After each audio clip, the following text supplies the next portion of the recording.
l'élévation.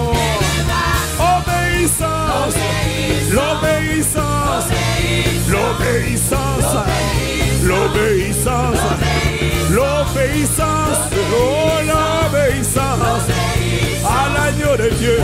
Il sera mon Seigneur, mon seul maître, à mon rédempteur, à mon rocher, à mon bien-aimé. L'obéissance, un seul sera Seigneur, un seul sera mon maître, un seul aura la main, un seul aura le pouvoir de façonner ma vie et ma destinée.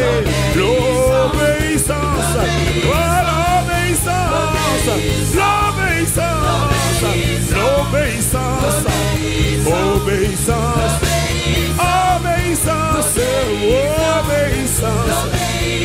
obéissance, l'obéissance, l'obéissance, l'obéissance, obéissance, l'obéissance à l'agneau de Dieu, l'obéissance à la parole faite chair, au Créateur, l'obéissance, toute louange, toute louange, toute louange, toute louange à notre Dieu.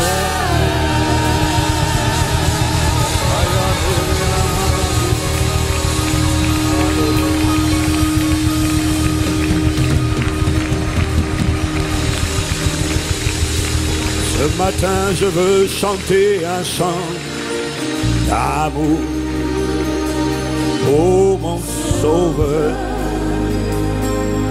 pour toi Jésus. Je veux te dire ce matin, merci Seigneur. Merci pour ce que tu as fait. Ah, tu m'as délivré de la folie des ténèbres. Tu m'as délivré de la séduction du tentateur. Et tu me délivres continuellement chaque jour. Je veux chanter. Ah, je veux dire merci. Parce que tu envoies une parole qui libère. Tu envoies une parole qui sauve de la folie. Tu envoies une parole qui fait racheter le temps, qui me permet de te donner la main, afin que tu deviennes pas seulement mon sauveur, mais que tu deviennes le Seigneur, le maître, le bâtisseur de ma vie, celui qui a autorité sur ma destinée, ma postérité. Ce matin, je suis heureux, je suis heureux. Je suis heureux. Tu m'as donné ton nom. Je ne veux pas être ailleurs qu'en toi. Je veux te donner le pouvoir de changer l'histoire de ma vie. Je veux être un exemple. Je suis heureux. Je suis heureux. Je suis heureux. Fais de moi un exemple d'une vie mal commencée, mais qui peut bien finir lorsqu'elle donne le pouvoir au Saint-Esprit. Je veux te dire que je suis heureux. Tu m'as donné ton nom. Le nom de Christ sur la terre.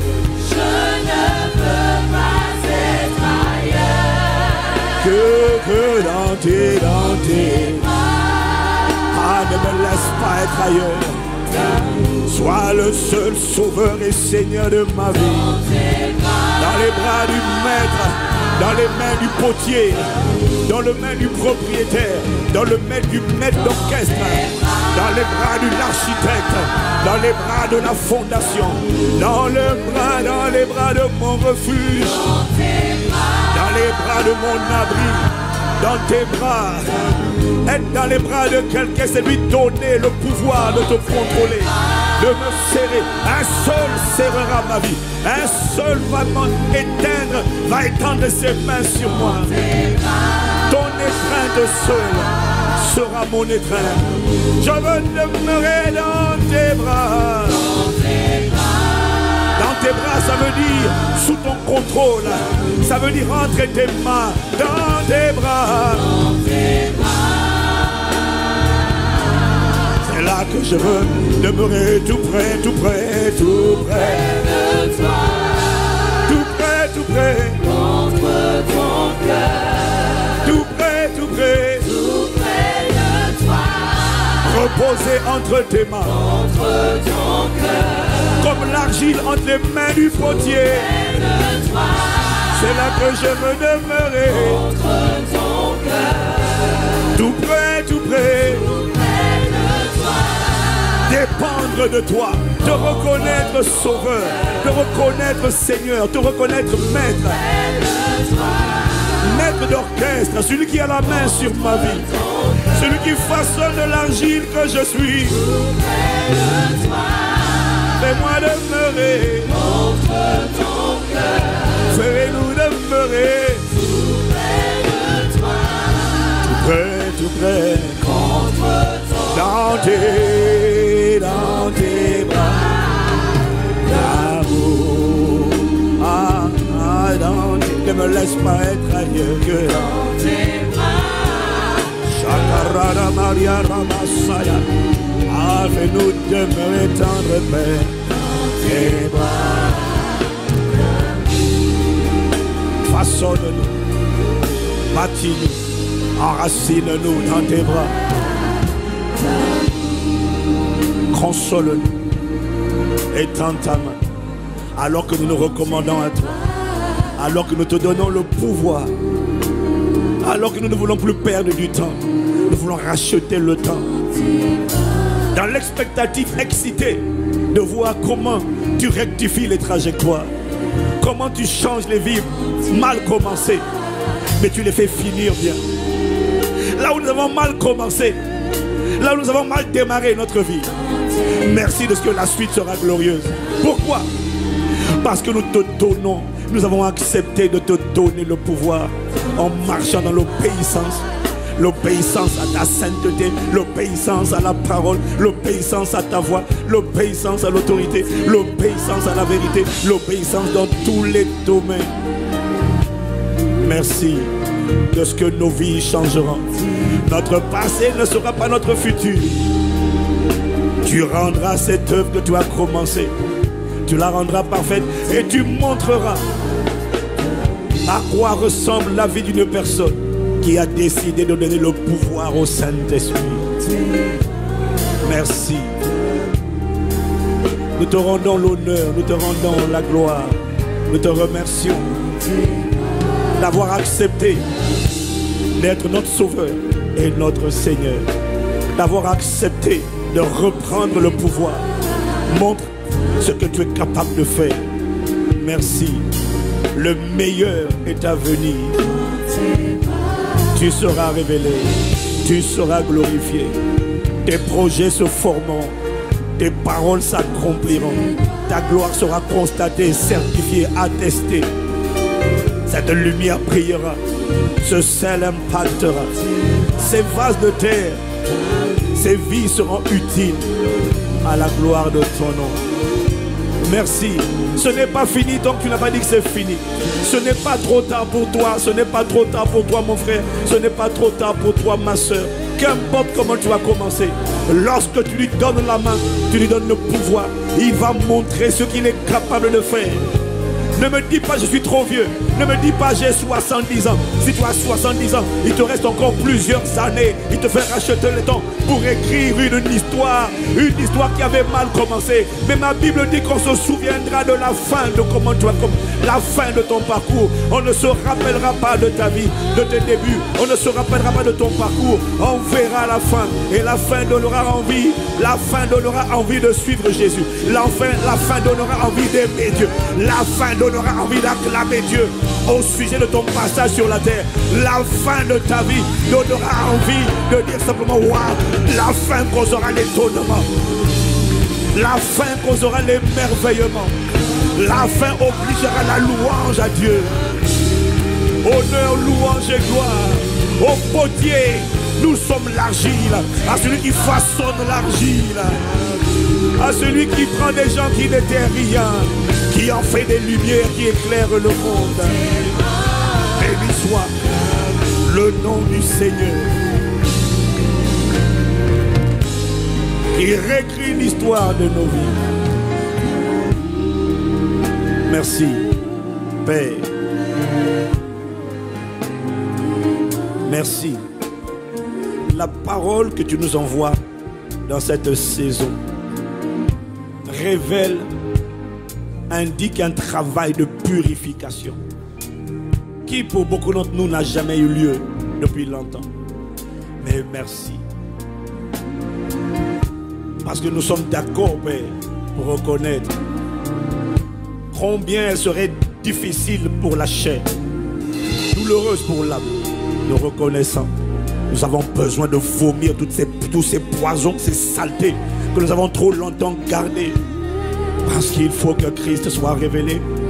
Il faut qu'une version de nous jamais vue soit visible. Elle ne peut pas se faire dans la cohabitation. Le vieux vin et le vin nouveau, non. Non, on ne peut pas mettre, on ne peut pas combiner les deux. Merci de purifier ton peuple, de purifier l'Église. Merci parce que tu nous prépares pour le déversement d'une nouvelle dose d'intensité, d'un feu qui n'avait été jamais constaté. Oh, béni sois-tu. Nous reconnaissons. Nous avons besoin de toi. Accorde-nous désormais la grâce de racheter le temps, de ne plus perdre du temps dans la désobéissance, mais maintenant oubliant ce qui est en arrière comme Paul, de courir vers l'avant sur le chemin de la consécration, sur le chemin de l'obéissance, sur le chemin de la communication, la communion avec le Saint-Esprit, sur le chemin de la coopération avec toi pour la manifestation de tes projets de paix et non de malheur, pour nous donner un avenir et de l'espérance. Merci. Ta miséricorde parlera dans nos vies. Tes compassions et tes bontés parleront dans nos vies. Honneur, louange et gloire à toi. Cette fois le juste tombe et tu le relèves. À toi qui as compassion de nous. Tu envoyas ta parole. Tu les fis échapper de la force. La parole que tu envoies révèle ta bonté. La parole que tu envoies démontre ton amour. La parole indique tes intentions de libérer, tes intentions de faire le ménage, tes intentions de prendre la place, tes intentions de réécrire l'histoire de nos vies. Merci pour ta parole. La parole de libération. La parole de guérison, pour la parole de restauration. Merci pour ta miséricorde. Elle durera toujours pour nous. Merci pour ta sainte présence. Inspire ce moment. Sur le chemin de ta volonté, conduis-nous. Au nom de Jésus-Christ, nous t'honorons. Seigneur, nous reconnaissons un jour de plus, un dimanche de plus, une semaine de plus ne sont jamais des acquis ou des droits, non. Merci pour la grâce de t'appartenir. La grâce d'être sur la terre, pas pour occuper la terre inutilement, mais la grâce d'être sur la terre pour écrire l'histoire de l'expansion du royaume de Dieu, pour être utile, pour être tes instruments, pour être ta lumière, pour être ton sel, pour te rendre visible et pour laisser une empreinte. L'empreinte du passage de Jésus-Christ sur la terre dans mon époque. Honneur, louange et gloire à celui qui fait cette œuvre, à celui qui rend nos vies utiles pour sa gloire. Dans le nom de Jésus. Amen, amen, amen. Amen, amen, amen. Amen, amen, amen. Nous te louons, nous t'honorons. Amen, amen.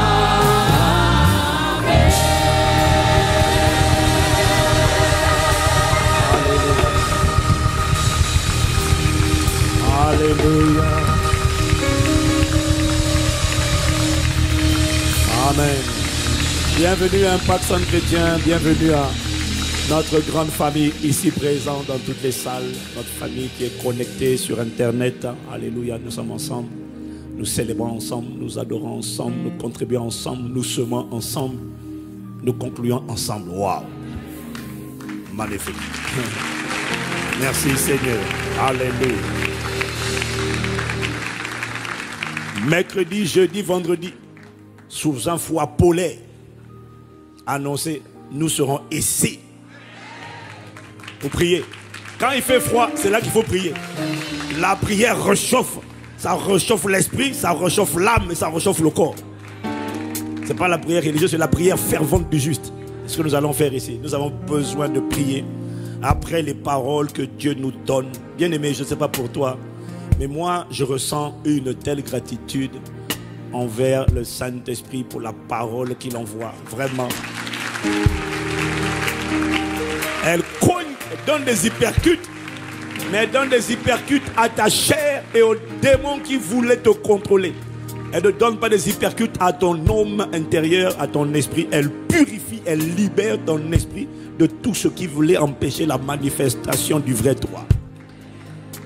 Alors, bénissons Dieu. Soyons reconnaissants. Moi, je sens une profonde gratitude de recevoir des choses que je n'avais pas compris avant, que je ne savais même pas. Semaine après semaine, il enseigne, il révèle.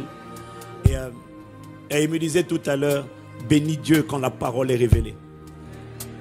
Voilà, parce que au temps de Samuel, dans 1 Samuel chapitre 3, la Bible dit la parole de l'Éternel était rare en ces temps-là. Et quand la parole de l'Éternel, quand la parole du Seigneur est rare, la vie est rare, les miracles sont rares, les transformations sont rares. Parce que quand la parole est rare, ce sont les ossements desséchés qui prévalent. Dieu ne fait rien sans la parole. La Bible dit, il envoya sa parole et la parole les guérit. Quand la parole est rare, il n'y a pas de guérison, il n'y a pas de libération. Mais quand la parole est révélée, quand elle vient, c'est ce qu'on appelle le réma. Quand le réma vient, ça veut dire que Dieu a décidé de déménager ce qui n'est pas de lui et d'imposer sa volonté. Alors, bénis Dieu. Bénissons Dieu. Amen. Dis Amen avec moi. Nous voulons également rendre grâce à Dieu. Nous voulons rendre grâce à Dieu pour Impact Finance. Première édition d'Impact Finance ici au campus de Paris.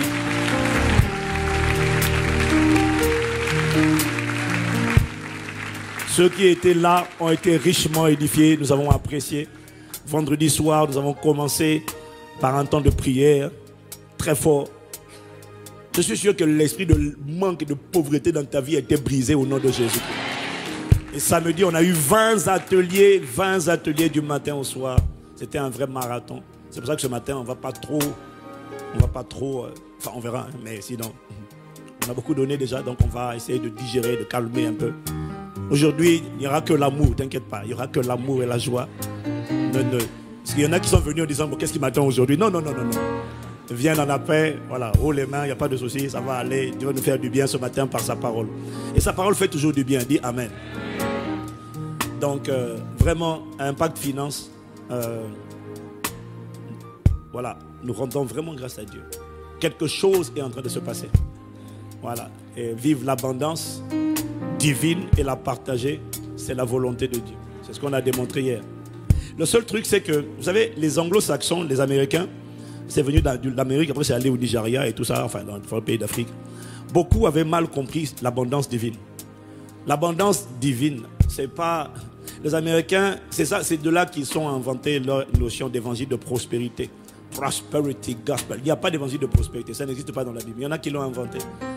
Mais ils essayaient de parler de l'abondance. Sauf que la manière dont eux, ils en ont parlé, les Américains, ils ont fait croire aux gens que la prospérité, c'est avoir des grandes maisons, 10 voitures, avoir toutes sortes de biens. Et donc quand tu entends parler les prédicateurs de prospérité, au lieu d'édifier le peuple, de parler du disciple-là, de devenir des disciples de Jésus, ils t'expliquent comment ils ont des jets. Moi j'ai un jet, 2 jets, 3 jets, Dieu m'a béni. C'est pas ça la bénédiction. La bénédiction c'est quand même plus que ça. Et à quoi ça sert d'avoir 10 voitures, pas 3 encore ça va, mais 10. Moi j'ai essayé d'avoir 2 voitures, Dieu m'a dit d'offrir la deuxième. J'ai dit, Seigneur, est-ce que je peux utiliser la deuxième pour faire Uber, pour faire rentrer de l'argent? Et puis, VTC du moins pour faire rentrer de l'argent. Et puis, avec l'argent généré, je vais donner... il m'a dit, donne la voiture. J'ai dit, Seigneur, j'aimerais au moins avoir 2 voitures. Ça me plairait quand même de changer de temps en temps. Il m'a dit, donne. Donc, voilà. Et j'ai compris que je ne crois pas que je vais arriver au stade où j'aurai 10 voitures. Je ne crois pas ça. J'aimerais bien en avoir 2 quand même un jour, 2 ou 3 peut-être, pour histoire de changer un peu, d'être imprévisible. Parce que si c'est la même voiture, chaque fois, on sait que c'est toi. Donc, voilà. Il faut passer un peu inaperçu, parfois juste ça. Mais Mais le but de Dieu, quand il te donne, c'est vraiment de faire de toi un centre de distribution. Voilà. Si on n'a pas compris ça et qu'on est fier parce qu'on a accumulé, c'est que ça, c'est la médiocrité. Et c'est ça qu'ils ont appelé évangile de prospérité. On est fier de posséder. Dieu n'est pas fier parce que tu possèdes. Dieu est fier parce que tu reçois et tu transmets. Tu reçois et tu distribues. Et c'est la dimension dans laquelle Dieu veut nous faire opérer afin de faire le bien et de le montrer, l'amour en action, en pratique, en vérité. Quelqu'un dit Amen. C'est de ça qu'il s'agit. Alors Seigneur, merci d'inspirer les paroles de nos bouches, les pensées de nos cœurs. J'ai une dernière annonce avant de vous inviter à vous asseoir. Je l'ai mis tout à l'heure dans les annonces. C'est que chaque dimanche, chaque deuxième dimanche du mois, nous prendrons le temps de collecter notre offrande spéciale bâtisseur du royaume. En fait, chaque fois qu'on va collecter cette offrande, le Saint-Esprit m'a dit, chaque fois qu'on va collecter cette offrande, je vais proclamer des paroles. Et il m'a dit, en fait, je vais vous en parler plus tard, mais il m'a dit, tu n'as aucune idée de la manière dont une parole prophétique, qui en fait est une bénédiction, parce que bénédiction, ça veut dire dire du bien. Comment une parole prophétique a le pouvoir de modifier, de changer la trajectoire de la vie des gens. C'est pour ça qu'il faut vraiment comprendre la puissance de la parole prophétique. C'est extraordinaire. Une parole dite à propos, une parole prophétique est une parole qui a le pouvoir de changer ta vie. Et il me montrait ça. Il me dit, quand tu vas collecter l'offrande, même si tu ne la portes pas ce jour-là, parce que tu ne l'as pas encore eu ce jour-là, mais c'est ce deuxième dimanche qu'on va prier. Et quand tu vas la porter, ça sera activé sur ta vie. Dis Amen. Mais il m'a donné des paroles terribles. Quand j'ai lu les paroles là, j'ai dit Seigneur, moi-même je suis le premier à donner, parce que ces paroles-là vont s'accomplir. Il m'a dit, tu vas prononcer des paroles pour tous ceux qui auront à cœur de construire ma maison. Ici, à la capitale de la francophonie. Tu vas prononcer, et ce que tu vas prononcer va s'accomplir dans leur vie. Ce que tu vas prononcer va créer quelque chose dans leur vie. Ça va créer une histoire, ça va créer une dynastie familiale. Il m'a dit, tu diras à ceux qui ont à cœur de me construire une maison, moi aussi, je vais leur créer une maison. Il m'a dit ça. Il m'a dit, celui qui a à cœur de me créer une maison, c'est de ça qu'il s'agit. Je vais lui créer une maison. Il n'a pas dit je vais lui acheter une maison. Parce que c'est au-delà des possessions que tu auras sur la terre. Quand il parle de je vais créer, je suis déjà en avance sur le deuxième dimanche. Mais ce n'est pas grave, on suit l'esprit.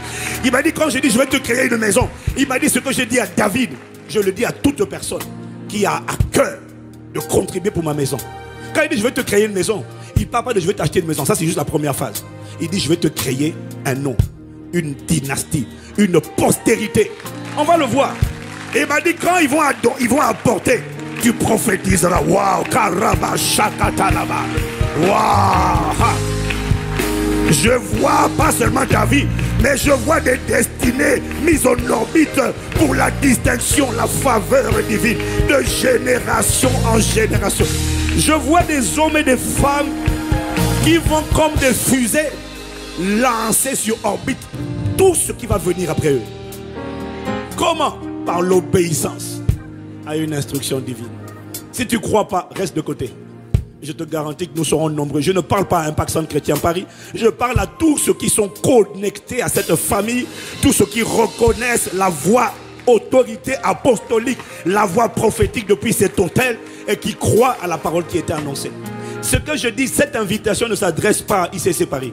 Elle s'adresse à tout l'ensemble des familles ICC. Et je dirais au-delà des Impact Centre Chrétien. Elle s'adresse au corps de Christ. Parce que tu reconnais que Dieu bâtit cette œuvre. Et tu veux avoir ton nom gravé dans l'édifice spirituel. Le bâtiment physique, c'est rien. Mais ce qui va sortir de là, tu veux avoir ton nom associé à cela. Alors on a dit, je veux que vous compreniez que la raison pour laquelle on a dit de trouver le secret, on l'a dit, c'est Exode combien? 11, versets 2 à 3. On a dit le secret pour arriver à ça. Pour qu'on arrive à financer ce projet par la grâce de Dieu. Le secret, ce n'est rien d'autre que l'obéissance. Je n'ai pas entendu toi-même. Le secret, c'est quoi? L'obéissance. C'est que chacun de nous trouve 5 personnes.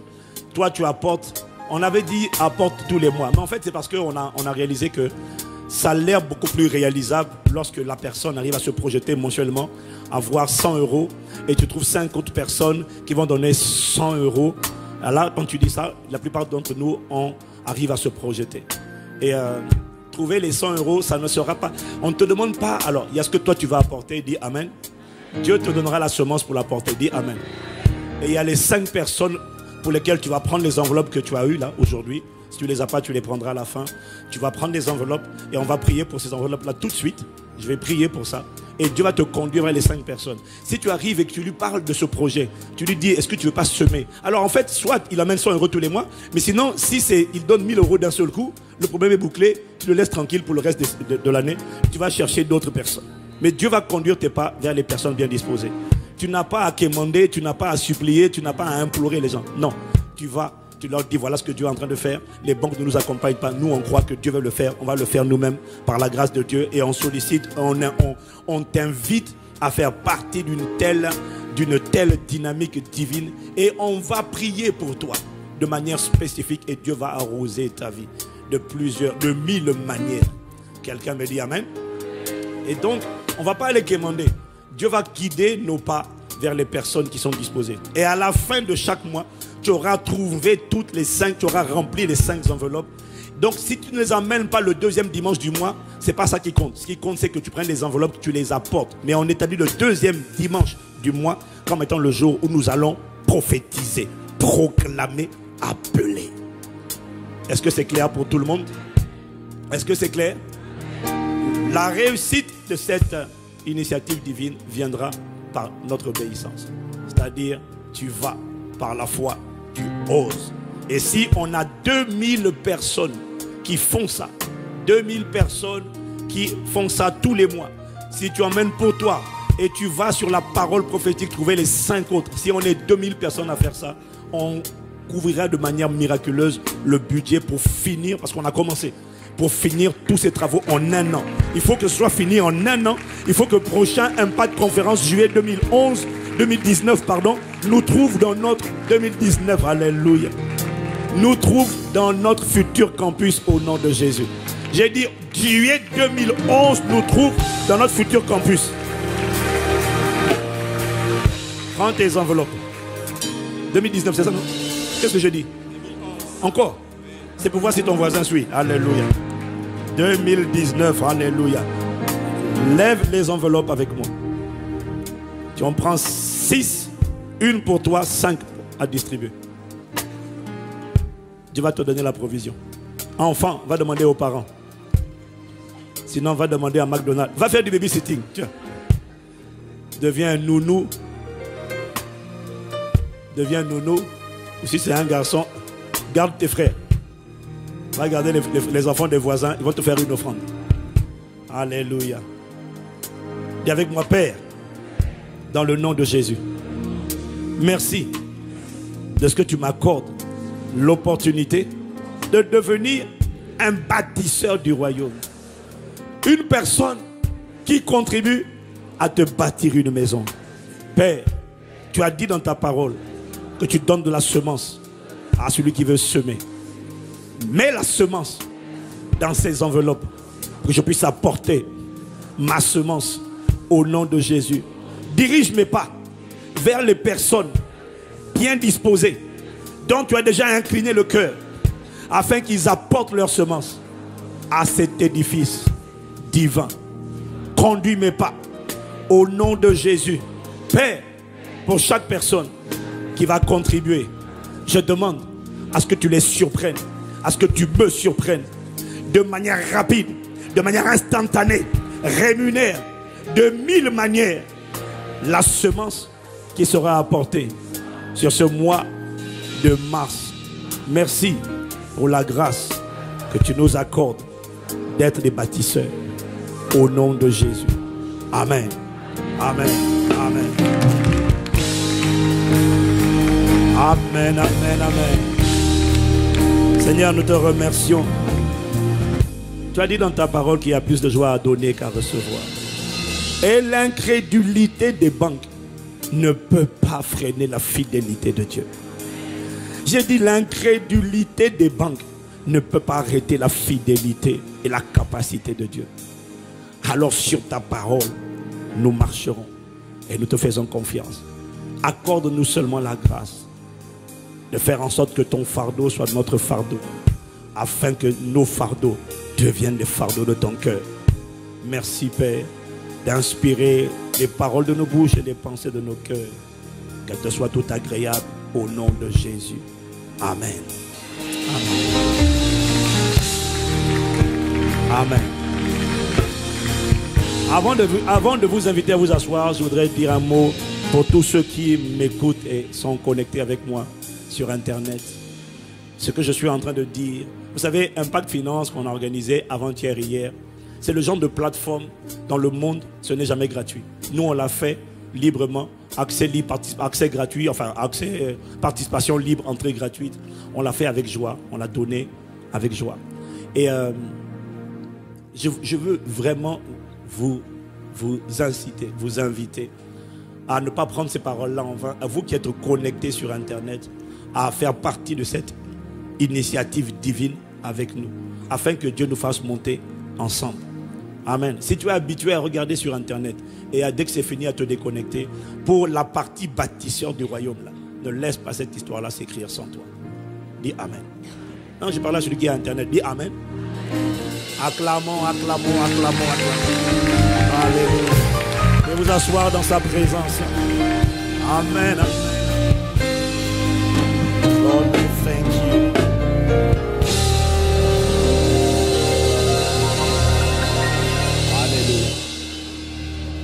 Alléluia. Alléluia. Quelqu'un dit gloire à Dieu. Donc, comme je le disais tout à l'heure, bon, d'abord, je tiens à dire merci à Dieu pour ta vie, parce que je suis quand même émerveillé de te voir toujours là. Oui, oui, oui. Acclame Dieu pour toi-même.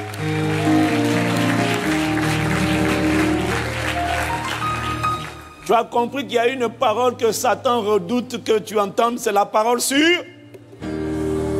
Oh, c'est la parole sur... Ah oui.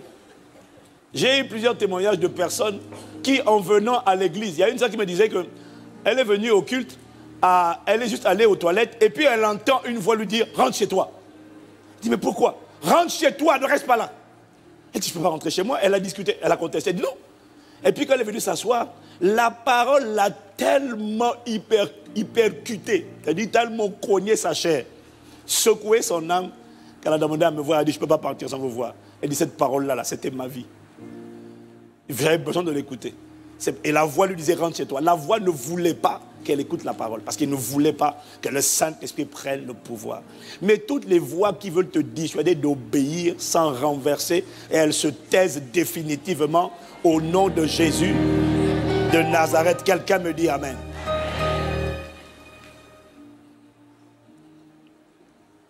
Wow.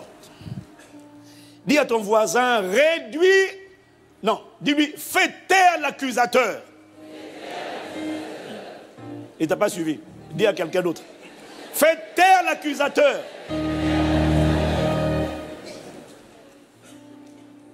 Réduis-le au silence, c'est le titre de mon message. Pourquoi et comment réduire au silence l'accusateur? Donc, aujourd'hui, il n'y aura pas de coup. Aujourd'hui, il n'y a que l'amour de Dieu. Il n'y a que la bonté manifestée à travers un serviteur insignifiant. Mais tu ne souris pas? Non, parce que je sens ton voisin dire, bon, je vais à l'église, mais qu'est-ce que je vais encore entendre là-bas? C'est pour ça que je suis émerveillé que tu sois là. Ça veut dire que tu aimes la vérité. Tu sais que ça fait mal, mais tu aimes la vérité. Quand Dieu te dit d'obéir, c'est pour ton bien. Quelqu'un dit Amen. Mais je tiens à vous dire, bien-aimés, que alors que... Parce que j'ai écouté, je disais à ma femme, j'ai le message de vendredi à Impact Finance, là, et même la semaine dernière, je reconnais que vraiment il y a une onction là, de feu là, d'autorité quand je parle là. Mais après quand je descends, je dis Seigneur, c'est un peu comme les prophètes dans l'Ancien Testament, quoi. Il vient et puis il interpelle le peuple. Il dit ainsi parle le Seigneur, repentez-vous. Et puis quand il descend, il dit Seigneur, d'abord, moi je ne suis pas meilleur que les autres. Seigneur, tu as été un peu dur là. Mais je sais que tout ce que je dis, c'est ce qu'il fallait que je dise. Mais Seigneur, c'était dur. Mais je sens le Saint-Esprit me dire, c'est pas dur pour ton homme intérieur. C'est dur pour ton âme parce que ça fait longtemps qu'elle a absorbé des choses comme des poisons. Et ces poisons doivent être vomis parce que je veux déverser un feu sans précédent et manifester une version de toi sans précédent. Et si ton âme est trop chargée, elle ne peut pas arriver à destination. Voilà, il faut que le joug de la désobéissance soit détruit dans nos vies au nom de Jésus. Quelqu'un me dit Amen. Donc tu vois, quand je parle comme ça, je tiens à te dire que tout ce que je dis, je le dis avec une extrême humilité. Je ne me sens pas supérieur à toi, mon frère ou ma soeur. Je ne me sens pas meilleur. La Bible dit, si nous sommes debout, c'est uniquement parce que la grâce de Dieu nous garde debout. Et donc, je suis reconnaissant à Dieu parce qu'il nous garde debout. Mais nous savons que ce ne sont pas nos efforts et notre capacité humaine qui nous gardent debout. C'est la grâce qui nous porte, qui nous transporte et qui nous soutient et qui continuera de nous porter au nom de Jésus. Et je déclare que la même grâce parle dans ta vie. Elle te garde debout et tu ne trébucheras plus, tu ne tomberas plus au nom de Jésus. J'ai dit, tu ne tomberas plus au nom de Jésus. Et si tu tombes, tu te relèves instantanément au nom de Jésus. Quelqu'un me dit un meilleur amen. Voilà. Ne crois pas que quand je dis certaines choses, je les dis avec un sentiment de supériorité. J'ai dit encore avant-hier, je l'ai dit au 3e culte. Et il y en a qui savent, il y en a qui ne savent pas. Mais je prends plaisir à le redire. En fait, nous tous, à un moment donné ou à un autre de notre vie, nous avons été victimes de ce piège dont nous parlions la semaine dernière.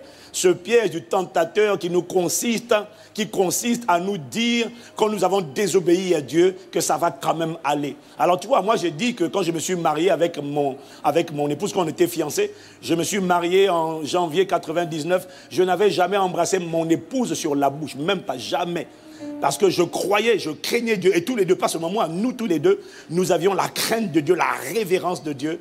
Et nous croyons à la sainteté. Une fois que j'ai dit ça, il faut que tu saches aussi l'autre partie. C'est que malgré tout, je suis quand même tombé dans ce piège du tentateur qui consiste à entendre et à croire à cette voix qui te dit, ça va aller. Parce que c'était à un moment donné dans nos fiançailles, c'était vers le début, mais ça n'a pas duré longtemps, ça n'a même pas duré une semaine, même pas quelques jours.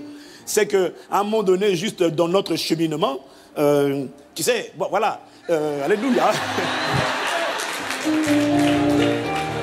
Non, il faut être transparent, dis amen, non? Je peux dire, hein?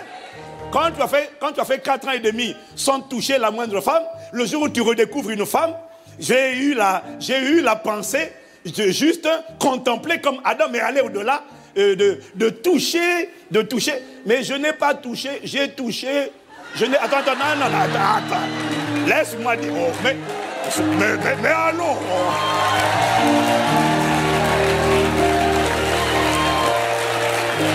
Non, attends. Mais tu n'as même pas écouté la suite, laisse-moi parler. Dans notre phase de fiançailles, pendant quelques jours, j'ai touché les parties du corps qui ne sont... Alors, tu sais, il y a des parties du corps que... Attends d'abord, il y a des parties du corps chez l'homme... Voilà, qu'est-ce que j'essaie de dire? Les parties qui ne sont pas... Il y a des parties qui distinguent la femme de l'homme. Ça, je n'ai pas touché. Moi, j'ai touché les mains, le dos. Je n'ai pas touché... J'ai touché les parties communes, pas les parties qui différencient. Parce que j'avais un niveau de crainte de Dieu qui m'empêchait de toucher les parties qui différencient. Mais même en touchant les parties qui différencient, les parties communes. Là. Et puis en plus, je faisais des bisous sur la joue. Mais rien que ça, je me sentais troublé. Je sens que... Mais, quand j'essaie de penser, ma conscience me dit... Je dis, oh, la voix me dit, ça va aller. Tu es dans l'exploration, il n'y a rien là, regarde. Ça coûte quoi là? Tu n'as rien fait. Le dos, le bras, l'épaule, il n'y a rien. Mais je n'étais pas à l'aise. Jusqu'à ce que, quelques jours après, une sœur m'appelle et me dit, Yvan, ça va? Oui, ça va. Tu es sûr? Je dis oui. Pourquoi? Ah, j'ai vu ton lit, la moitié de ton lit blanc, l'autre moitié souillée. Je dis souillé pourquoi? Ça là, frotter là. Il y avait ça grattait le dos. J'ai voulu gratter. J'ai voulu frotter un peu là. C'est ça que souillait. Donc ça là, ça souillait mon lit. La moitié de mon lit. J'ai dit, ouais. j'ai eu la conscience de ce qu'on appelle la sainteté de Dieu. Je dis quoi? Mais donc Dieu est vraiment exigeant. Hein? Quand il dit pas touche, c'est pas touche. Hein? Quand il dit pas touche, c'est pas touche un peu. C'est pas touche. Et ça m'a tellement choqué. Je disais, à partir de aujourd'hui, main gauche, main droite, fire. Mais Dieu merci parce que j'avais, à partir de ce jour-là, ma femme et moi on craignait Dieu. C'était pas que moi, tous les deux. Et à partir de ce jour-là, nos rendez-vous de fiançailles étaient des rendez-vous d'une extrême sainteté et piété.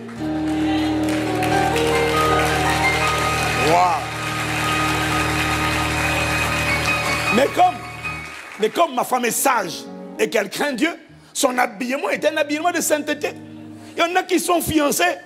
Hein? Et puis la sœur arrive avec des habillements de souillure et d'impureté. Avec des décolletés bizarres. Le frère il commence à... Vivement le mariage. Vivement le mariage.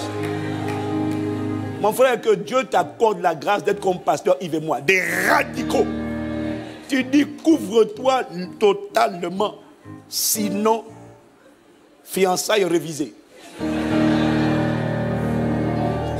ne vas pas épouser une sirène. Tu épouses une femme de dignité. Couvre-toi. Tu n'as pas besoin de montrer le corps pour l'attirer.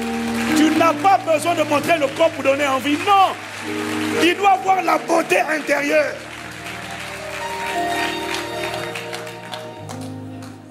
Et là tu dis, mais je te promets qu'aujourd'hui nous sommes dans la paix. Aujourd'hui on est ensemble, on est détendu. Quelqu'un me dit amen. Le point c'était juste de te dire que nous tous sans exception, arrivés de tomber dans le piège du tentateur. Celui où on entend une voix qui nous dit, alors que nous désobéissons, et nous savons que nous désobéissons, nous savons que ce qu'on fait n'est pas bien, mais on entend une voix nous dire, mais ça va aller, c'est pas grave. Nous tous sans exception, on est tombés dedans. Ce qui compte, ce n'est pas de se lamenter quand tu es tombé. Ce qui compte, ma Bible dit, souviens-toi d'où tu es tombé et tu te relèves. 7 fois le juste tombe, le Seigneur le relève. Ce qui compte, c'est de te relever, de revenir sur le chemin de l'obéissance à Dieu, sur le chemin de la sainteté, sur le chemin de la vérité, sur le chemin de l'éternité. Et en faisant ça, tu donnes le pouvoir au Saint-Esprit. Dis Amen. Dis Amen. Alors ce matin, je vais revenir sur la partie de ce que j'ai dit la semaine dernière, obéir à la vérité. Et le titre de mon message, donc, pourquoi et comment réduire au silence l'accusateur. On va lire 1 Pierre chapitre 1, verset 22. 1 Pierre chapitre 1, verset 22. On va lire d'abord avec la version Louis II classique. La version Louis II classique. 1 Pierre 1, verset 22. Dis à quelqu'un, obéis à la vérité. Ça veut dire, marche dans la vérité. Ne garde aucune casserole cachée dans ta vie. Ne garde pas des choses que Satan va utiliser contre toi pour te dire, coucher. Tu n'as pas le droit de parler. C'est impressionnant de voir. Et tu es hypocrite. Tu es hypocrite lorsque tu sais que tu n'es pas irréprochable, mais tu fais comme si tu l'étais. Moi, j'ai vu des gens qui commettent l'impudicité, la masturbation, et tu oses aller chasser un esprit d'impureté sexuelle. C'est là où ton cœur est mauvais. Parce que quand tu es dedans, la moindre des choses, c'est de te recuser. Si tu vois qu'on est en train de chasser un esprit d'impudicité, au moins, recule. Dis bon, allez, chassez-le. Mais quand tu fais preuve d'audace, ce n'est pas de l'audace, c'est de l'hypocrisie, c'est de la fausseté. De venir devant. Moi, j'ai vu ça. J'ai entendu parler d'histoires comme ça. Au nom de Jésus, l'esprit sort. L'esprit dit, mais toi, tu pratiques ça. Le démon commence à déballer l'affaire, l'histoire de la personne devant les autres frères qui sont en train de prier. Tu vas t'humilier devant un démon. Le démon dit, toi, tu veux me chasser? Alors que toi et moi, on est ensemble. On fait les mêmes choses et toi, tu veux me chasser. Tu es qui? Tu n'es pas qualifié. Parce que quand tu ne marches pas dans la vérité, tu n'as pas d'assurance. Tu n'es pas qualifié. Mais tu seras désormais qualifié au nom de Jésus. 1 Pierre 1, verset 22. Ayant purifié vos âmes en obéissant à la vérité, pour avoir un amour fraternel sincère, aimez-vous ardemment les uns les autres de tout votre cœur. Quelqu'un me dit Amen.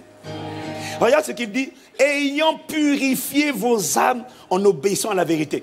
Il me dit qu'en obéissant à la vérité, en choisissant de marcher dans la vérité, en choisissant de ne plus avoir des dossiers cachés que le canard enchaîné du royaume des ténèbres tient à ton sujet, en choisissant de les exposer, il dit que tu es en train de purifier ton âme. Or, l'âme, c'est le moteur de la prospérité. Bien-aimé, je sais que tu prospères à tous égards et sois en bonne santé, ainsi que prospère l'état de ton âme. Donc, quand tu purifies ton âme, tu vomis les choses, les poisons de fausseté, de mensonges que Satan t'avait emmené à emmagasiner à l'intérieur. Quand tu les vomis, tu permets au Saint-Esprit de remplir et à un feu d'une nouvelle intensité d'être déversé dans ta vie. Voilà pourquoi je te garantis qu'avant la fin de cette année, tu verras une manifestation de puissance et d'autorité dans ta vie que tu n'avais jamais vue. Si c'est ton cas, tu dis Amen. Version, on va le dire avec la version Nouvelle Bible Seconde. Nouvelle Bible Seconde, NBS. Il dit, comme vous vous êtes purifiés par l'obéissance à la vérité. Comme vous vous êtes purifiés par l'obéissance à la vérité. Comme vous vous êtes, je n'ai pas entendu, comme vous vous êtes, comment? Par l'obéissance à la vérité. Après il dit, en vue d'une affection fraternelle sans hypocrisie, aimez-vous les uns les autres avec ferveur d'un cœur pur. Donc, ça signifie que obéir à la vérité purifie ton âme et la délivre de toute forme d'hypocrisie.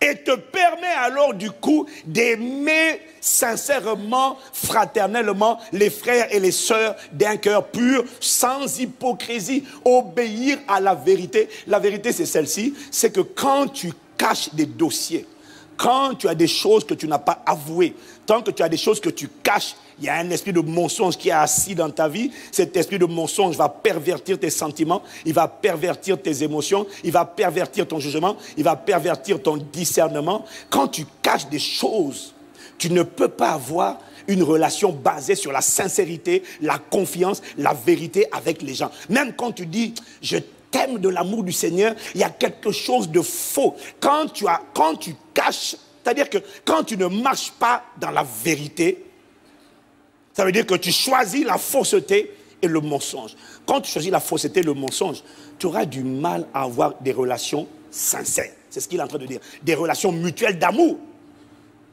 C'est pour ça que quelqu'un qui cache des choses à son conjoint que tu n'as pas avoué, la relation de couple ne sera jamais épanouie. Oui ou non? On ne sait pas pourquoi, mais déjà toi-même, quand tu mens, tu sais que les menteurs ont tendance à croire que tout le monde ment. Donc un menteur, quand quelqu'un lui parle avec sincérité, il est toujours suspicieux. Est-ce que quelqu'un me suit? Marche dans la vérité. Le Saint-Esprit m'a dit de te dire ceci. En obéissant à la vérité, tu verras une nette différence dans tes relations avec les autres. Si tu es marié, tu verras une nette différence dans ton couple. Ouais. Peut-être qu'au début, il va y avoir un choc, mais quand ça sera apaisé, et ça le sera, parce que la miséricorde parlera, tu verras une nouvelle dimension de complicité, une nouvelle dimension de confiance, une nouvelle dimension, un climat apaisé. Que ce soit ton partage au nom de Jésus. J'ai dit que ce soit ton partage au nom de Jésus. En obéissant à la vérité, vous vous êtes purifiés. Et cette semaine a été la purification pour plusieurs âmes. Un nettoyage qui n'a jamais eu lieu depuis ton enfance. Parce qu'il y a des choses depuis ton enfance qui étaient enfouies et par lesquelles Satan te tenait. L'esprit de peur t'intimidait. À partir d'aujourd'hui, parce que tu as dit ces choses, désormais le sang de Jésus les a effacées et tu marcheras avec assurance. S'il te rappelle ton passé, toi rappelle-lui son futur. Quelqu'un dit Amen. Tu lui dis que toi, ton futur, c'est l'enfer. Le passé que tu me rappelles est un passé qui n'est plus enterré, qui a déjà été exposé, qui a été pardonné, qui a été délaissé. Et la miséricorde a surabondé. Elle surabondera dans nos vies au nom de Jésus. J'ai dit, elle surabondera. Obéir à la vérité, c'est ça le point de mon message, surtout c'est celui-là où je veux venir. Obéir à la vérité va réduire au silence l'accusateur de ta vie qui t'accuse devant Dieu jour et nuit. Il y a un passage dans le livre d'Apocalypse, qui parle du jour, qui nous envoie vers la période où Satan sera précipité du ciel, où il ne pourra plus rester au ciel, où il sera précipité sur la terre. On le trouve dans Apocalypse chapitre 12, verset 6 jusqu'au verset 11. Apocalypse 12, verset 6 ou verset 11. Dis à quelqu'un, fais taire l'accusateur. Ouais. Tu vois, ce passage-là, beaucoup l'ont lu, beaucoup l'ont commenté dans différentes prédications. Mais je vais te dire comment le Saint-Esprit m'a fait lire ce passage-là hier et avant-hier. Je ne l'avais jamais compris de cette manière. J'étais juste émerveillé par la manière dont le Saint-Esprit ouvre l'intelligence pour comprendre les choses cachées. Dis avec moi, gloire à Dieu. Et donc ici, tu dois comprendre le contexte. On est dans le livre d'Apocalypse. Et il dit, quant à la femme, elle s'enfuit dans le désert où Dieu lui avait préparé une place afin d'y être nourrie pendant 1260 jours. Et ici, en fait, Jean est en train de décrire la période de la grande tribulation. Après, il y a le passage 7 que beaucoup connaissent, où il dit, il y eut alors une bataille dans le ciel. Michel et ses anges combattirent contre le dragon. Le dragon et ses anges, c'est-à-dire l'armée des démons, combattirent aussi. Mais ils ne furent pas les plus forts et il n'y eut plus de place pour eux dans le ciel. Si tu me suis, tu dis Amen. Tu dis Amen. Il n'y eut plus de place pour eux dans le ciel. Cette scène-là n'a pas encore eu lieu.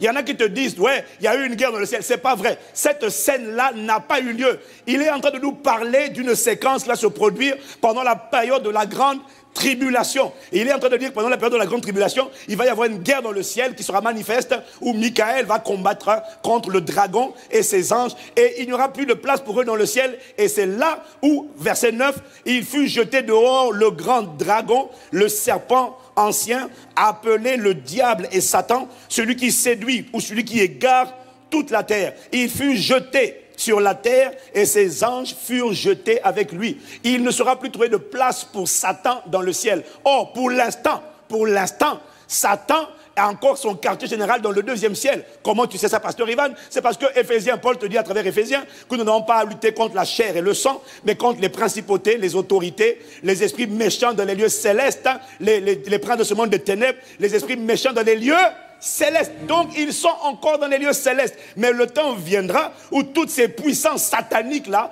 tout le royaume de Satan sera viré du ciel et sera précipité sur la terre. Et ça c'est pendant la grande tribulation. Et ce moment-là, il n'y aura plus de valeur, il n'y aura plus d'éthique, il n'y aura plus rien. Le monde, la moralité des hommes sera complètement pervertie. Là où tu entends encore le Conseil constitutionnel n'a pas approuvé telle chose parce que c'est contre l'éthique, c'est contre la morale. Tout ce qui est abominable et pervers, quand Satan sera précipité, sera totalement légalisé partout. Ce n'est pas encore arrivé. Est-ce que quelqu'un me suit? Est-ce que quelqu'un me suit? Verset 10. Puis j'entendis dans le ciel une voix forte qui disait, maintenant le salut est arrivé, ainsi que la puissance, le règne de notre Dieu et l'autorité de son Christ ou de son Messie. En effet, il a été jeté dehors, l'accusateur de nos frères et sœurs, celui qui les accusait jour et nuit devant notre Dieu. Ils l'ont vaincu grâce au sang de l'agneau et grâce à la parole de leur témoignage. Quelqu'un me dit Amen. J'ai pas entendu. Amen. Bien aimé, ce texte-là est très profond. En fait, beaucoup ont enseigné sur ce verset. Et celui qui intrigue beaucoup les gens, parce qu'il dit deux choses là. Il dit, il fut jeté dehors le grand dragon, le serpent ancien, appelé Satan, le diable et Satan, celui qui séduisit, celui qui séduit toute la terre. Ça, tout le monde sait que Satan séduit toute la terre. C'est lui qui pousse la terre à pécher, les hommes. Car le monde entier est sous la puissance du malin. Amen. J'ai pas entendu. Mais le même texte dit, et là on est dans la tribulation. Là j'en vois, Jésus lui avait dit qu'il va lui annoncer les choses qui arriveront. Mais le même texte décrit également une autre facette de Satan, qui est celle de l'accusateur. Et il appelle l'accusateur de nos frères et sœurs, celui qui les accusait jour et nuit devant notre Dieu. Et beaucoup ont lu ce texte, ils ont dit, mais depuis que Jésus est ressuscité à la croix, il ne peut plus accuser les frères et les sœurs devant Dieu. Nuit et jour. Mais le texte ne dit pas que l'accusateur accuse les frères nuit et jour devant le trône de Dieu. Parce que moi aussi, je fais partie de ceux qui croient que Satan ne peut plus accéder au troisième ciel devant le trône de Dieu, comme dans le livre de Job, depuis qu'il a été vaincu à la croix. Mais la voix du Saint-Esprit m'a dit, tu sais que on peut plaider devant Dieu jour et nuit sans être physiquement devant le trône. Parce que même sur la terre, quand les justes crient, le Seigneur entend. On peut sur la terre plaider devant Dieu dans sa chambre.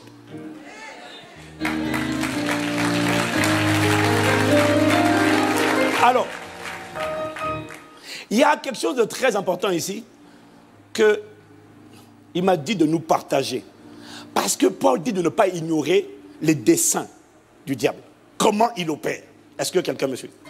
Et il y a une différence entre le serpent, le diable et l'accusateur. Si tu me suis, dis Amen. Et il m'a dit, celui qui plaide contre vous, les enfants de Dieu, celui qui appelle le jugement, parce que quand on accuse afin d'obtenir une condamnation. Si tu me suis, dis Amen. Il m'a dit, tu dois comprendre, celui qui plaide contre vous, devant Dieu, jour et nuit, ce n'est pas le serpent. Ce n'est pas le diable, c'est l'accusateur. Chacun d'eux, c'est la même personne, mais elle a plusieurs visages. Elle agit avec différentes facettes. Est-ce que quelqu'un me suit? Et il m'a dit, en fait, tu dois comprendre, le rôle du serpent, le serpent ancien, lui c'est le séducteur. Le rôle du serpent, le rôle du séducteur, c'est de nous faire dévier des voies du Seigneur. Le rôle du serpent, c'est de nous faire basculer dans la chair. Là où Dieu dit marchez par l'esprit, vous n'accomplirez plus les désirs de la chair. Le rôle du séducteur, c'est de te faire quitter l'esprit et basculer dans la chair, basculer dans la jalousie, basculer dans les critiques, basculer dans les calomnies, basculer dans l'impudicité, basculer dans l'ivrognerie, basculer dans les excès de table, basculer dans les disputes, les querelles, etc. Le rôle du séducteur, c'est de nous faire marcher par la chair. Le rôle du séducteur, c'est de nous emmener simplement à désobéir à Dieu. Ça, chaque fois que tu tombes dans le péché, qui a emmené Ève et Adam à chuter? Le serpent. Le rôle du serpent, c'est de nous faire tomber. Est-ce que quelqu'un me suit? Je n'ai pas entendu. Tu vois, le rôle, chaque fois que tu viens de tomber, c'est le serpent ou encore le séducteur. C'est lui qui séduit toute la terre qui t'a fait tomber. Et il me disait, ça c'est le séducteur. Maintenant, quand le séducteur a réussi sa mission, tu es tombé. Maintenant, c'est là que vient le diabolos, le menteur ou encore le calomniateur. Et lui, il vient pour quoi? Lui, il vient pour te dire, tu es tombé dans le péché, dans la désobéissance. Surtout, ça va aller. Reste comme ça. Ne te relève pas.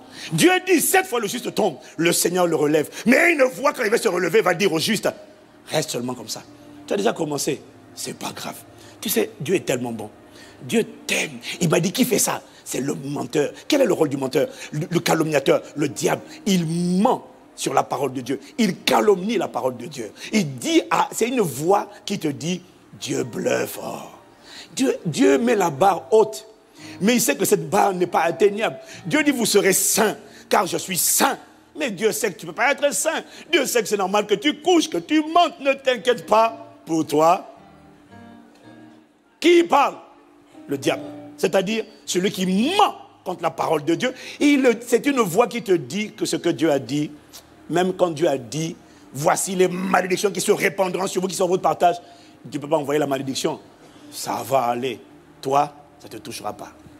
Le diable est celui qui fait monter en toi des forteresses, des raisonnements, des systèmes de pensée qui se dressent avec orgueil contre la connaissance de Dieu.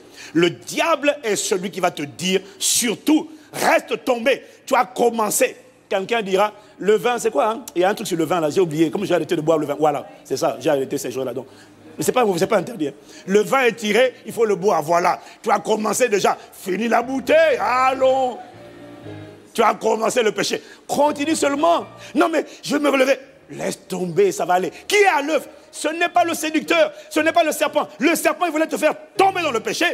Le diable te dit, ça va? Dis, ça n'ira pas. Dis avec moi, sans effet. Menteur. Ça va aller. Et quand le diable passe par un homme pour te dire, tu as couché, ce n'est pas la peine d'avouer. Ça va aller. Dieu comprend. Tu dois, à partir de maintenant, c'est le genre de personne que tu appelles ami. Tu dis, arrière de moi, Satan. Au nom de Jésus. Est-ce que quelqu'un me suit? Il m'a montré les différents rôles de chacun. Il m'a dit, le but du serpent, c'est de te faire tomber. Le but du diable, c'est de t'empêcher de te relever. Dieu dit, souviens-toi d'où tu es tombé. Mais il ne va pas te dire, non, tu n'as pas besoin de te repentir. Continue seulement comme ça, ça va aller. Qui est à l'œuvre? Le diable. Le menteur. Maintenant, il me dit, tu vois, une fois que le serpent t'a fait tomber, une fois que le diable te maintient au sol, le même personnage, maintenant à travers son côté accusateur, va maintenant aller devant Dieu pour dire, hé, majesté, majesté, il est dans le péché. C'est le même gars qui t'a dit qu'il t'a fait tomber, c'est le même gars qui te console en te disant, reste dans le péché, et celui maintenant qui va dire à Dieu, envoie le feu, regarde, j'ai le droit de lui envoyer mes démons. J'ai le droit de l'affliger. J'ai le droit de l'accabler. J'ai le droit de détruire son futur. Pas son salut, mais son futur.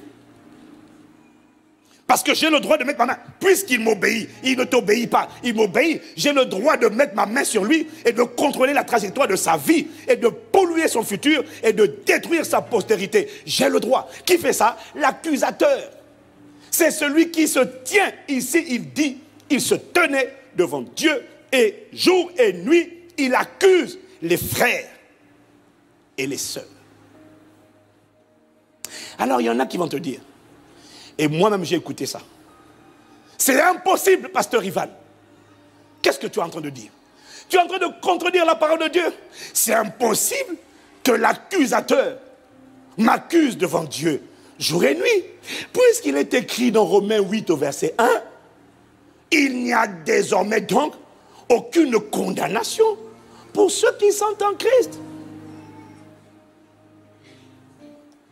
Mais, pasteur Ivan, tu te contredis. Non, je ne suis pas encore allé là-bas, frère, n'affiche pas encore à l'écran. Garde ça, alléluia.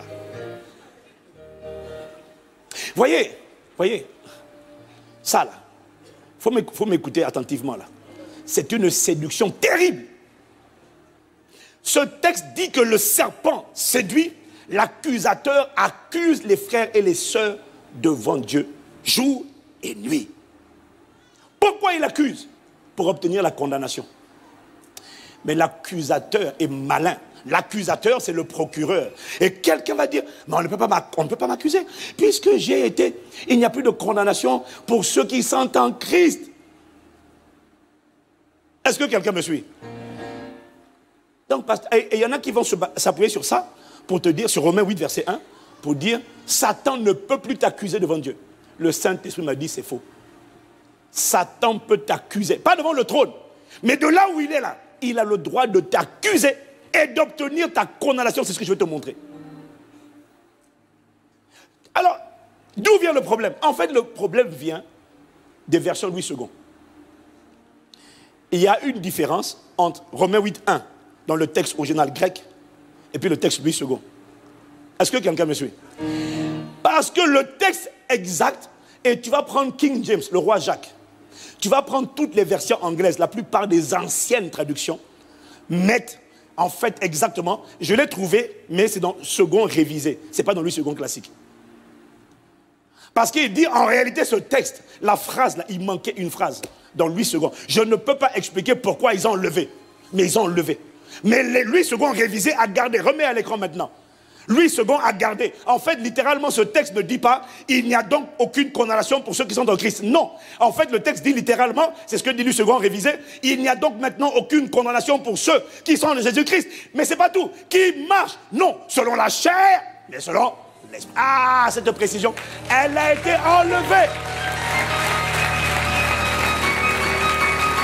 Ça a été enlevé.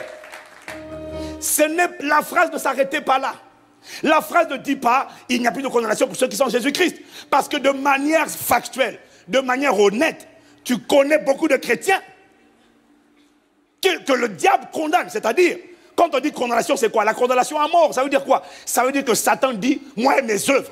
On a le droit légal de l'affliger. J'ai le droit d'envoyer des démons. J'ai le droit, parce que j'ai le droit de l'affliger avec des maladies. J'ai le droit de contrôler ses enfants avec les démons de peur, les démons de dépression, avec les esprits de pornographie. J'ai le droit. Et la réalité, même quand on est né de nouveau, c'est qu'on voit beaucoup de chrétiens dans la vie souffrent à cause des œuvres du diable. La postérité est dominée par Satan, malgré le fait que tu sois né de nouveau. Quand tu regardes sincèrement, tu sais que tu peux être en Christ. Mais les œuvres du diable sont en train de te réclamer, de te poursuivre. Si tu me suis, tu lèves la main seulement. Hein? Et il faut remettre tout le texte.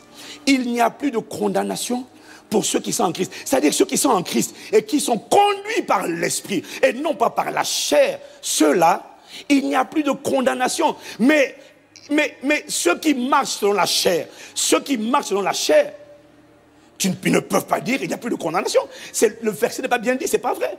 En effet, la loi de l'esprit de vie en Jésus-Christ m'a affranchi de la loi du péché de la mort. C'est vrai, mais avant ça, il n'y a plus aucune condamnation pour ceux qui sont en Christ et qui marchent non selon la chair. Ceux qui ne sont pas contrôlés par l'amertume, par la pornographie, par l'impudicité, par la jalousie, par l'amertume, par les querelles, les disputes, les rivalités, les jalousies, les calomnies. Ceux-là, il n'y a plus de condamnation. Mais pour les autres, ceux qui sont charnels, ma Bible dit que le péché est domicilié dans la chair.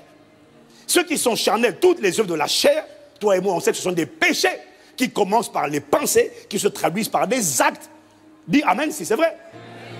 Or, le salaire du péché, c'est la mort. Romains 6, 23. Donc, quelqu'un qui est charnel, la mort, les œuvres du diable, les oppressions, les tourments, les afflictions démoniaques ont le droit légal de dire parce que le péché attire l'odeur de la mort. Les démons, Satan a le droit de dire, Satan dit, j'ai le droit. Parce que la mort attire. Le péché, attire Satan. Si tu me suis, tu dis, je te suis.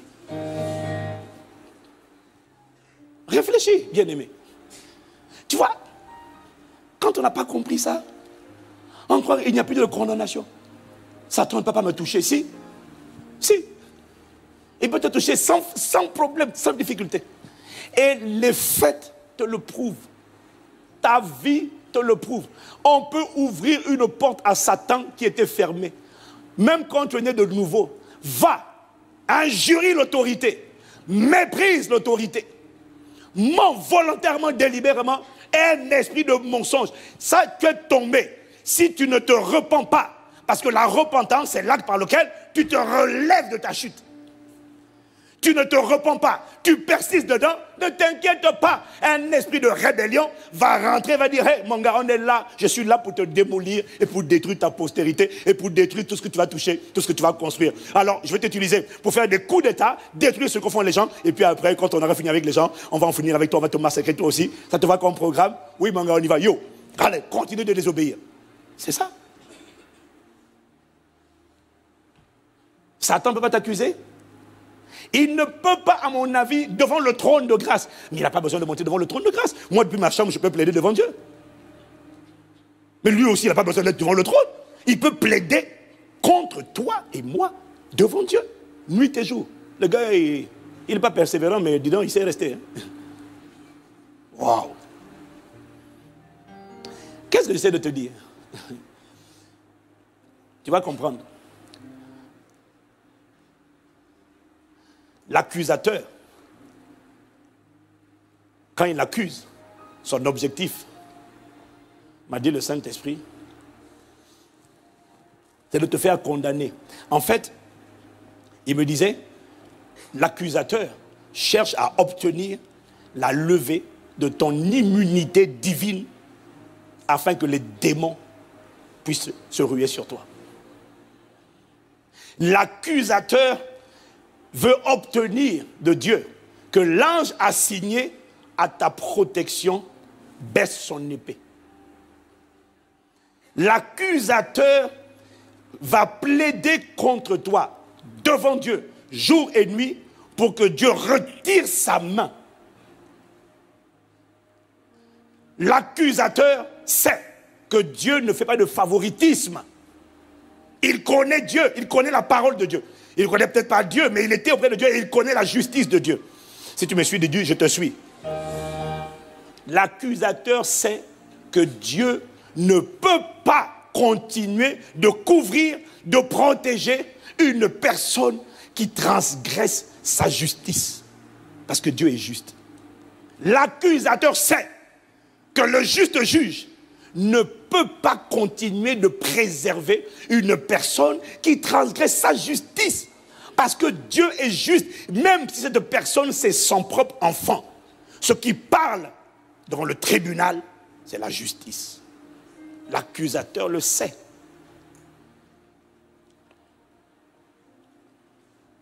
Est-ce que quelqu'un me suit?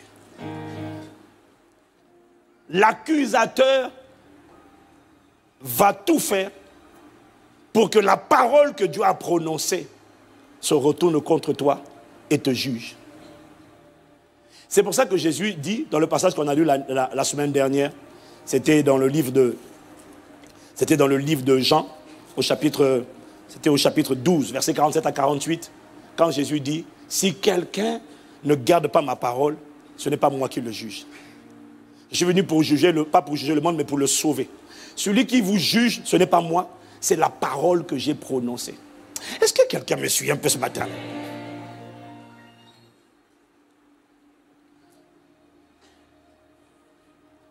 En fait, l'accusateur est rusé. Le serpent nous pousse à tomber. Le diable nous pousse à demeurer dans le péché. Ça va aller. Et une fois que tu demeures dans le péché, il sort par le visage de l'accusateur pour dire, il mérite le châtiment. Il mérite la mort. Il mérite, j'ai le droit de le tourmenter. J'ai le droit de tourmenter sa postérité. Je ne peux pas l'empêcher, bloquer son salut. Mais je peux détruire son futur. Je peux détruire sa postérité. Pourquoi? Parce que j'ai des dossiers à lui. Il y a des choses qu'il a cachées. Il ne marche pas dans la vérité. Ça, c'est l'accusateur. L'accusateur s'appuie sur des éléments factuels. L'accusateur a des dossiers, des marmites, des casseroles. C'est le canard enchaîné du royaume des ténèbres. Il a des éléments. Est-ce que quelqu'un me suit? Est-ce que quelqu'un me suit? Donc tu ne peux pas dire, non, il n'y a plus de condamnation. Non, non, non. Il n'y a plus de condamnation pour ceux qui marchent par l'esprit. Ceux qui marchent par la chair sont vulnérables. Comme l'impurité, un esprit a le droit de revenir, il a le droit de rentrer. C'est ça. Ment, un esprit de mensonge rentre. Injurie l'autorité, un esprit de rébellion rentre, il a le droit. Et Dieu ne peut pas aller contre sa justice. Donc Dieu, comme il est patient, il laisse toujours à chacun d'entre nous un temps pour se repentir. Mais quand le temps de te repentir, au lieu de te repentir, au lieu de me repentir, je demeure dans le péché parce que je me dis, la voix me dit ça va aller. Et comme il n'y a pas de jugement, en apparence, bon, tant qu'à faire, continuons. C'est là maintenant que l'accusateur dit, tu vois, il est dedans. C'est lui qui t'a mis dedans et c'est lui qui va maintenant te dénoncer pour que tu sois frappé. Mais en fait, ce n'est pas Dieu qui te juge. C'est la parole que Dieu a prononcée qui te juge. C'est la justice qui parle. Que la justice de Dieu parle en ta faveur et en ma faveur désormais. Au nom de Jésus. L'accusateur va faire donc en sorte que la parole de Dieu, au lieu de juger tes ennemis, te juge toi-même. Mais l'accusateur est impuissant lorsque ses charges sont irrécevables. L'accusateur, son dossier est vide lorsque les éléments qu'il présente sont irrecevables. Et les éléments qu'il présente, quand il accuse, sont irrecevables lorsque les péchés ont été avoués, ont été délaissés et le sang a pu les effacer. Il n'y a plus rien dans le dossier. Quand ça a été avoué, quand ça a été délaissé, pas seulement avoué, hein. Non. Et il ne faut pas seulement avouer. Il faut avouer et il faut délaisser, abandonner. Là maintenant, le sang vient effacer. Et quand l'accusateur n'a plus d'éléments pour dire à Dieu, j'accuse. Il ne peut plus. Parce que Satan dit, je ne vois rien. Il ouvre le dossier vide. Pourquoi? Le sang a tout effacé. Karamash.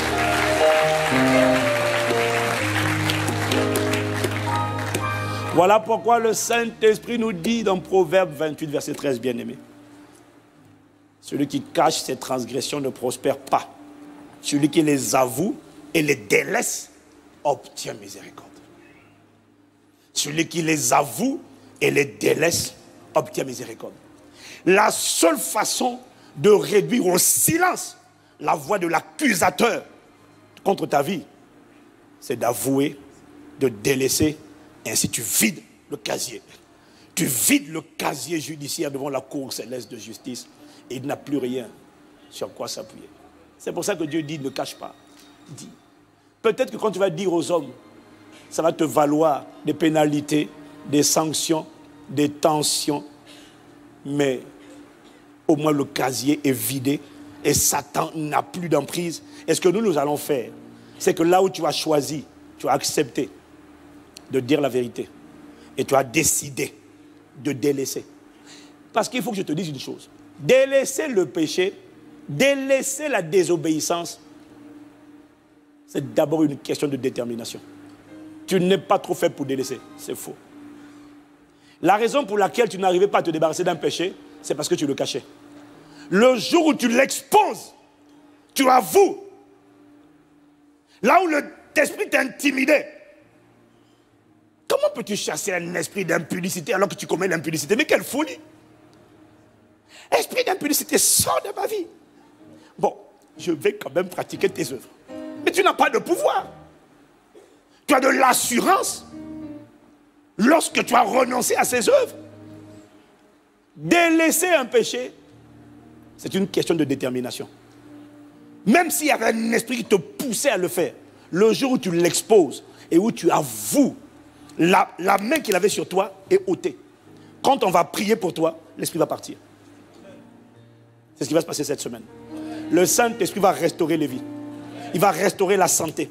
Il va restaurer la vie professionnelle. Il y a beaucoup de choses qui étaient bloquées à cause de ta désobéissance qui seront restituées, rétablies, restituées, renouvelées à cause de ta décision d'obéir.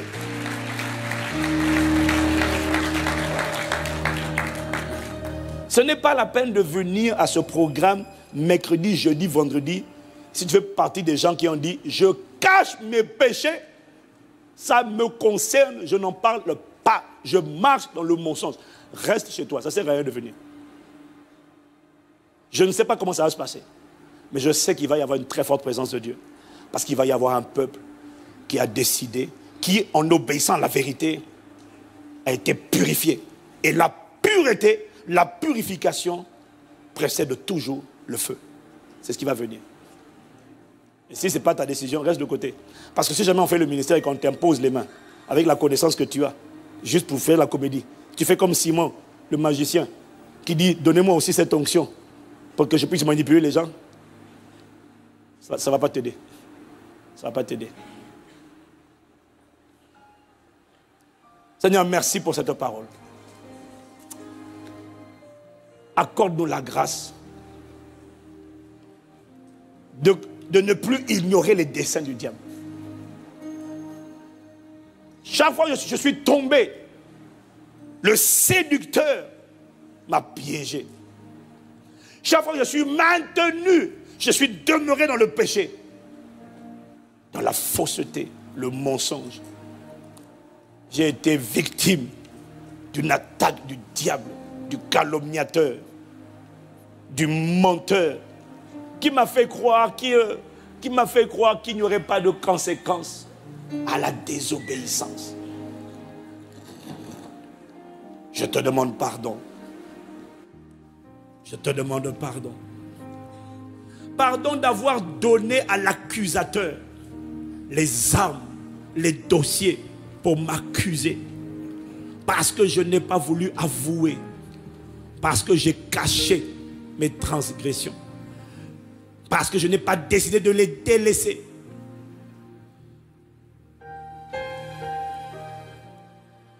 Pour que Satan puisse attaquer une personne.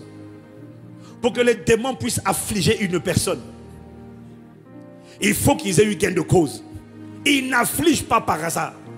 Non. Pour que les démons puissent affliger, tourmenter, harceler, oppresser, il faut qu'ils aient eu gain de cause. Dieu ne peut pas, Dieu est juste. Il ne peut pas permanemment défendre une personne qui transgresse la loi. Voilà pourquoi il dit à vous et délaisse. Ainsi le dossier est purifié. Je peux étendre ma main, prendre le contrôle de ta vie, réécrire ton histoire. Kayarama shakatalaremarearebo, Kayarama bros, Kayerebros, Karama mariata telebros, Karama milerebros, rede. Prends le temps d'élever la voix. Médite sur ta vie. Méditons chacun d'entre nous sur sa vie. Ah, demandons à Dieu ses compassions. Ah, demandons à Dieu sa miséricorde. Ah, Seigneur, pardonne pour chaque fois que je me suis fait piéger. Comme Ève dans le jardin. Pardon, Seigneur, pardon.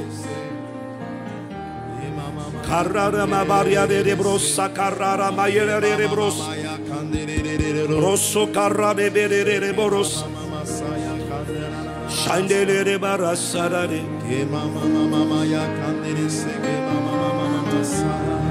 Shedera babariare boros. Comme vous vous êtes purifié par l'obéissance à la vérité. Kayere karama brosa.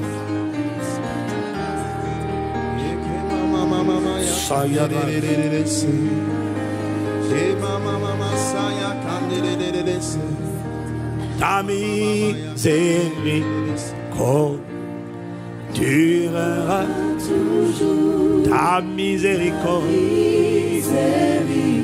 Lorsque je décide de me relever, tout ce que tu as besoin de faire,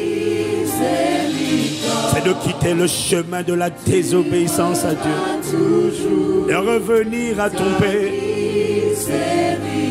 de revenir à la parole de Dieu. Tu la feras parler dans ma vie.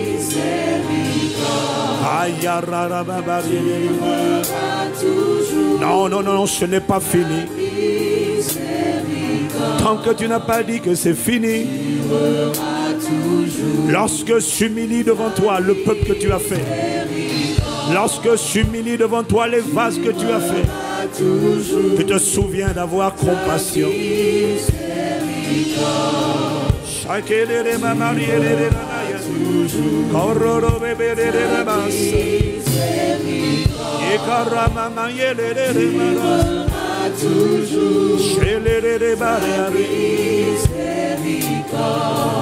Ayara yarema, Amaria rayema,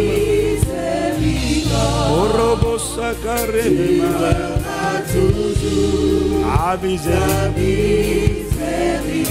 j'espère en ta miséricorde. Salguera la miséricorde, tu verras toujours ta miséricorde, tu verras toujours. Bien-aimé, le Seigneur envoie cette parole. Le Seigneur envoie cette parole pour nous montrer les ruses du diable, pour nous faire tomber, nous maintenir au sol et pour se retourner contre nous. Se servir de ce que tu es tu es maintenu au sol, dans le péché, dans la désobéissance, pour dire maintenant démon, c'est bon, on a eu l'autorisation. La justice de Dieu a parlé. Parce que Dieu est juste, il ne peut pas couvrir le pécheur. Il ne peut pas.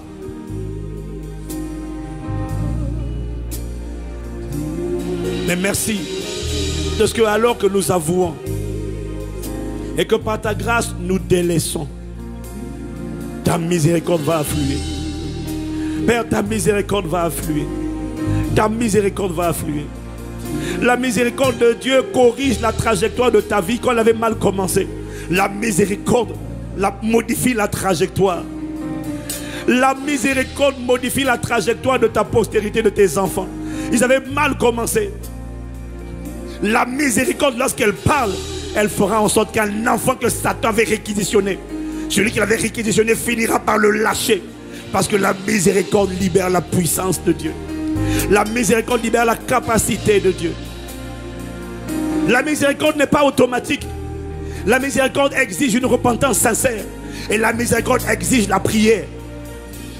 Tu peux te repentir, mais il faut aller implorer. La miséricorde a besoin de prière. Voilà pourquoi nous serons là en prière. Parce que tu peux abandonner, tu peux délaisser, mais pour que la miséricorde vienne, il faut invoquer, il faut implorer. Voilà pourquoi nous serons là pour implorer la miséricorde. Et tu n'imploreras jamais assez la miséricorde. Jamais. Parce que plus le cas est grave, plus les dommages sont sérieux, plus les dommages sont profonds, plus il faut insister et insister, implorer le Dieu de miséricorde, afin qu'il fasse surabonder sa miséricorde et sa grâce pour sortir ma vie, pour sortir mon foyer, pour sortir mes enfants, pour sortir ma destinée du puits de la destruction. Ce n'est pas avec une prière de 5 minutes. Il va falloir prier, implorer, s'humilier, supplier, tout exposer. Jusqu'à quand? Jusqu'à ce que sa miséricorde se manifeste. Merci, parce que la parole que tu envoies, tu ne l'envoies pas pour nous condamner, tu l'envoies pour nous interpeller, tu l'envoies pour nous faire arrêter de nous séduire nous-mêmes par des faux raisonnements. Tu l'envoies cette parole parce que tu veux nous faire récolter ta miséricorde. Tu veux que des vies mal commencées puissent bien finir. Tu veux que l'emprise de Satan soit brisée et que la main du Seigneur soit sur nous pour bâtir nos vies et pour nous mener vers notre destination. Christ pleinement formé, révélé dans notre génération. Merci, parce que tu es le Dieu de la énième chance. Cette fois le juste trompe, tu es celui qui le relève. Cette semaine, à ceux qui décident d'entendre, d'écouter et d'obéir à cette parole, en marchant dans la vérité désormais, en marchant dans la transparence. Père, merci pour les relations apaisées. Merci pour les relations de confiance restaurées. Merci parce que dans l'église, on verra la manifestation d'un amour fraternel pur, d'un amour fraternel sincère, d'un amour fraternel sans hypocrisie. Dans l'église, on verra la manifestation de la pureté de l'amour. Jusque-là, il y avait beaucoup d'hypocrisie, il y avait beaucoup de que Dieu te bénisse. Mais dès lors que tu mens, ton Dieu te bénisse, c'est un mensonge. Tu ne sais même pas pourquoi, mais il y a quelque chose de toi qui ment, qui est faux. Et les autres le sentent. Les relations sont perverties, sont polluées. Mais j'annonce la restauration de relations de confiance, de relations de sainteté, de relations de piété, de relations pures, vraies. Un amour nouveau. Et l'amour est la plateforme du miraculeux. L'amour est nécessaire parce que la foi agit par l'amour. Là où il n'y a pas d'amour, la foi n'a pas de puissance. La foi n'a pas d'injection. Il faut le turbo. La foi a besoin du turbo, de l'injection. Et c'est l'amour qui donne de la vigueur, de la vitalité à la foi. Ma Bible dit l'amour est agissante par la foi. Là où il n'y a pas d'amour, la foi manque d'activation. La foi toute seule n'opère pas. Elle a besoin de l'amour. L'amour a besoin que l'hypocrisie s'en aille, Que la pureté et la sincérité et la vérité soient dans les cœurs, soient assises dans les cœurs. Voilà pourquoi je vois une nouvelle manifestation de foi, une nouvelle manifestation de puissance, une nouvelle manifestation de miséricorde, une nouvelle manifestation, une nouvelle dimension d'exaucement à cause du nettoyage que le Saint-Esprit opère dans les cœurs. Car vous vous êtes purifiés en obéissant à la vérité. Vous vous êtes purifiés. Ne me laisse plus perdre du temps dans la fausseté. La fausseté, l'hypocrisie, le mensonge te fait perdre du temps, te fait perdre du temps, perdre du temps. Rachète le temps. Les jours sont mauvais. Rachète le temps pour toi. Rachète le temps pour ta destinée. Comment? Choisis l'obéissance dès maintenant.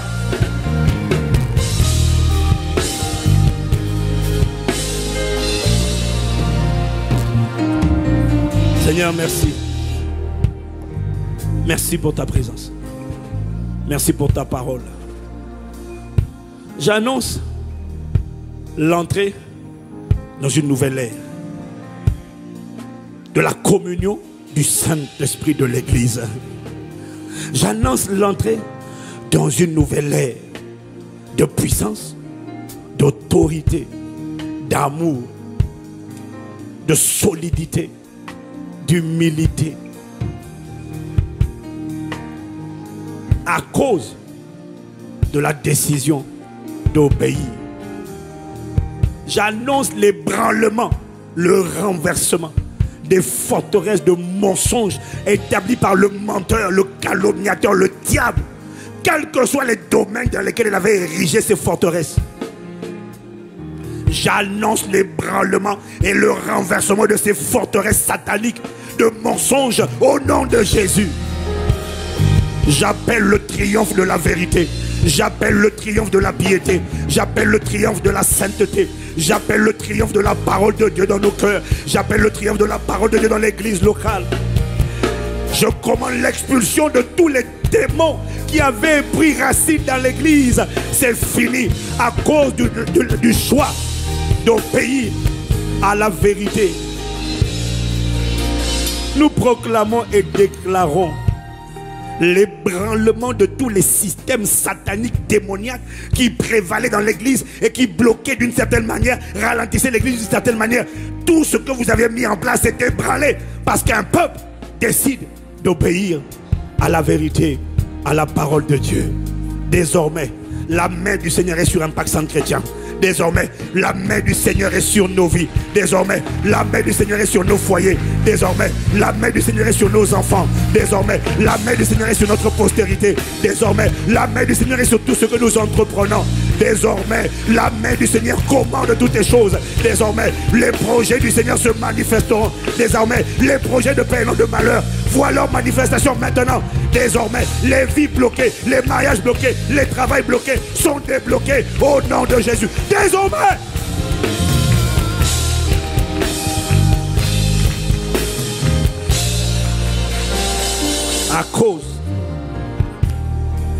à cause de la décision d'obéir, de serrer ta parole et de rejeter et de renverser les forteresses du diable. Merci. Le Saint-Esprit me dit de te dire que, à cause de ça, une nouvelle autorité spirituelle va t'être conférée. Une nouvelle puissance va sortir de toi. Ta voix va inspirer le respect et la terreur. La création entendra le son de ta voix. Je ne sais pas quand, mais je vais sceller ces paroles-là par une imposition des mains. Je ne sais pas quand. Je vais attendre la direction. Mais il y a un temps où je vais devoir imposer les mains à tout le monde pour sceller cela. Mais uniquement à ceux qui ont choisi le chemin de l'obéissance. Aux yeux des hommes, ça ne sera pas simple au début. Mais la miséricorde parlera en ta faveur. Accepte de moissonner juste pendant un temps les conséquences de ta désobéissance. Mais ça ne durera pas longtemps. Car sa colère ne dure qu'un instant. Mais sa miséricorde, sa bonté, son amour dure toute ta vie. toute la vie. Accepte pendant quelques jours, pendant quelques semaines. Fais le dos rond. Reste calme, reste humble. La miséricorde parlera. Mais la récompense que tu récolteras est beaucoup plus grande que ces quelques jours, quelques semaines où tu devras faire le dos rond. Je ne sais pas à qui je parle, mais sa miséricorde ne te lâchera pas. Tu as choisi la bonne part, la part de l'obéissance à la parole de Dieu. Et tu ne seras pas confondu lorsque tu as choisi la bonne part. Merci Père pour cette parole. Oh merci pour un nouveau départ, pour une nouvelle ère, une nouvelle dimension, une nouvelle autorité, une nouvelle puissance. Merci pour un nouveau peuple. Au nom de Jésus le Christ, Père, nous t'avons ainsi prié ce matin avec action de grâce. Amen, amen, amen, amen. Amen, amen, amen, amen. Amen, amen, amen.